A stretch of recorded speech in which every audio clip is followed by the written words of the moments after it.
Eh bien le bonjour, ça fait maintenant plus de 7 ans que j'ai créé ma chaîne YouTube, ça fait longtemps. Ça a été une très grande partie de ma vie, évidemment, quasiment même toute ma vie pendant 7 ans. Et du coup je me suis dit que ça pourrait être très sympathique de vous donner quelques conseils si vous êtes intéressé par YouTube, si vous voulez vous lancer sur YouTube, si vous êtes sur YouTube, si... Voilà, vous donner des conseils. Je sais pas vraiment si je suis la bonne personne pour donner des conseils, mais j'aime beaucoup donner des conseils, donc voilà, je vais vous donner 7 conseils, un par année que j'ai passé sur YouTube.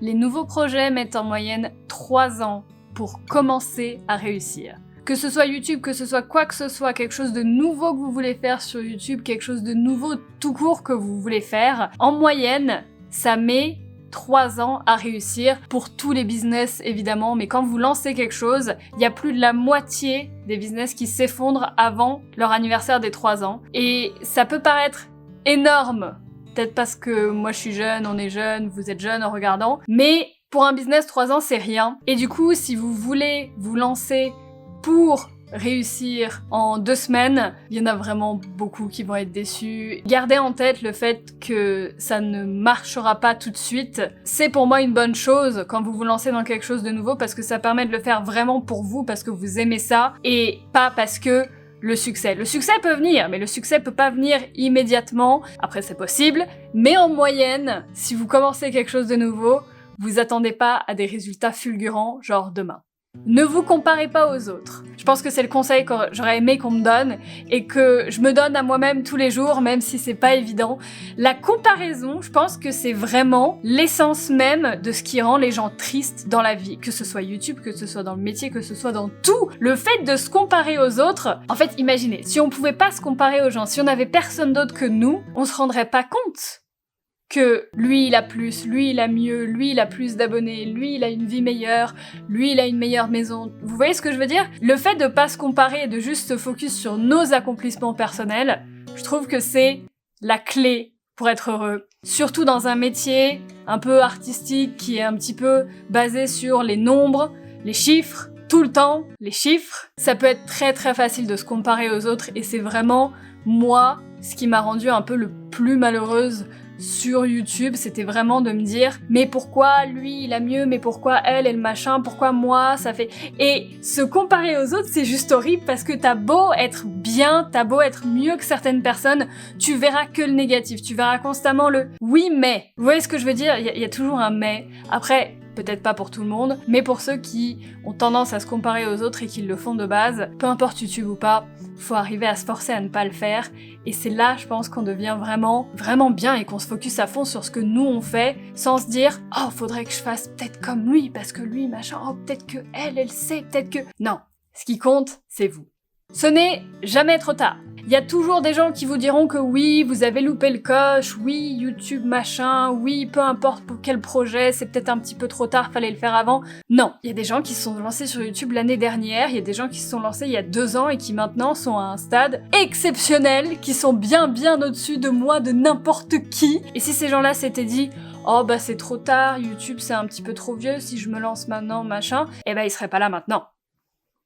Ce n'est peut-être pas pour vous. J'ai eu pas mal de messages et il y a pas mal de gens qui se disent « J'aimerais bien faire YouTube, mais je suis terrifiée à l'idée d'être devant une caméra, je suis terrifiée à l'idée de parler, de mettre une vidéo sur internet, ça me fait trop peur, ça m'angoisse, ça me fait des terreurs nocturnes et tout. » Peut-être que du coup c'est pas pour vous. C'est possible, c'est peut-être pas pour tout le monde. Et si l'idée de parler à des gens, d'interagir, de parler devant une caméra vraiment vous terrifie, c'est pas grave, il y a plein d'autres choses à faire en soi.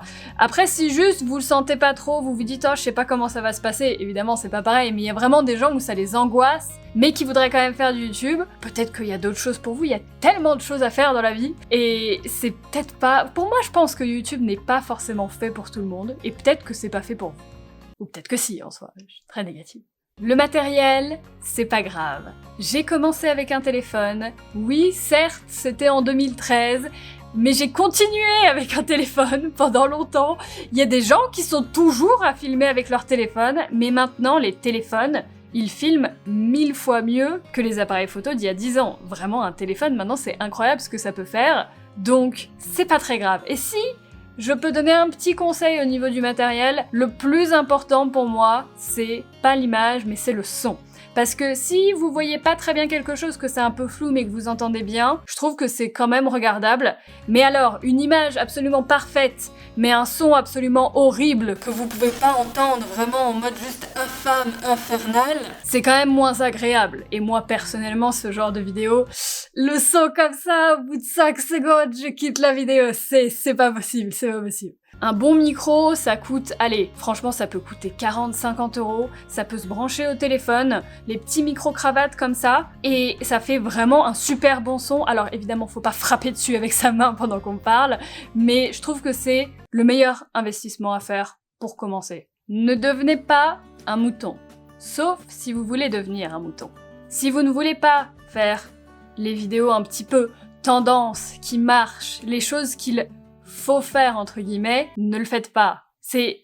Ça paraît bête comme conseil, mais on peut vite un petit peu rentrer dans l'engrenage de « Ah mais il faut faire ça pour réussir ». Non, il y a des chaînes YouTube pour tout et n'importe quoi, il y a des chaînes de pêche, il y a des chaînes de DIY, de meubles, il y a un public pour tout, et faut pas forcément faire ce que tout le monde fait, mais après, si vous voulez faire ce que tout le monde fait parce que ça vous amuse et vous trouvez ça fun, bah là clairement allez-y, mais je trouve ça beaucoup plus facile, surtout en commençant, de faire vraiment ce qu'on aime bien et d'être enjoué par quelque chose qu'on aime bien, plutôt que de se forcer pour attirer un public, attirer des choses. C'est vraiment bateau, hein, mais c'est des choses qui me sont arrivées en fait, et se forcer à faire quelque chose, c'est débile. Ne faites pas ça, tout court, ne faites pas ça, j'ai fait l'erreur, et que ce soit YouTube ou que ce soit pas YouTube, faut pas se forcer à faire les choses. Surtout si on a le moyen de pas se forcer. Vous voyez ce que je veux dire? Mais après, ça veut pas dire que c'est négatif de faire... Enfin, juste, faites ce que vous aimez. Faites ce que vous aimez. Ouais.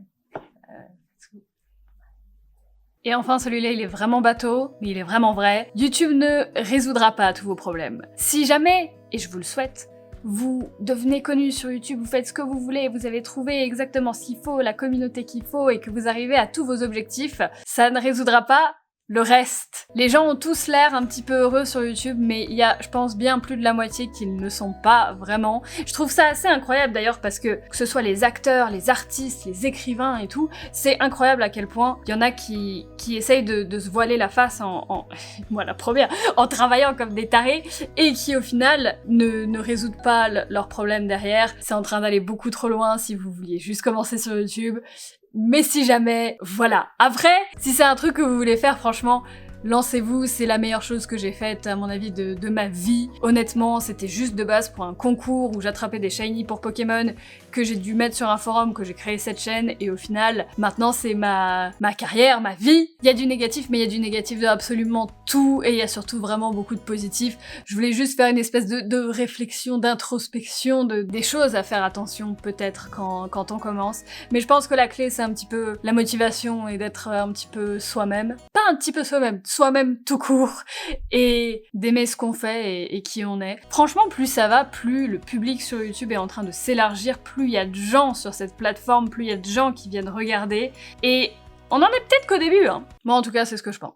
Mais voilà. Bref, sur ce, si vous avez une chaîne YouTube, que vous vous lancez, que vous vous êtes lancé, que juste vous faites du contenu et que vous voulez faire de la pub sous cette vidéo, juste vous présenter, n'hésitez pas, c'est fait pour ça. Si on peut s'entraider, c'est cool. Honnêtement, si je peux aider certaines personnes à se rencontrer, à s'abonner mutuellement et tout, ce serait super cool. Donc n'hésitez pas à présenter votre chaîne, ce que vous faites, ce genre de trucs, comme ça moi aussi je pourrais aller voir. C'est assez dur de commencer, honnêtement. Le début c'est le plus dur. J'ai mis plusieurs mois, voire années, je sais plus, mais honnêtement, ils ont mis maintenant cette nouvelle courbe sur YouTube où on peut voir vraiment nos abonnés depuis le tout début, l'évolution de notre chaîne YouTube, et j'ai été assez impressionnée à quel point ma courbe a été non existante pendant tellement d'années. C'est ce dont je parlais au tout début avec la règle des 3 ans. Ça peut être très décourageant au début, et les 1000 premiers abonnés sont pour moi les plus durs à avoir. C'est très compliqué au tout début quand personne vraiment ne s'intéresse forcément à ce qu'on fait, alors que peut-être que vous faites des choses incroyables.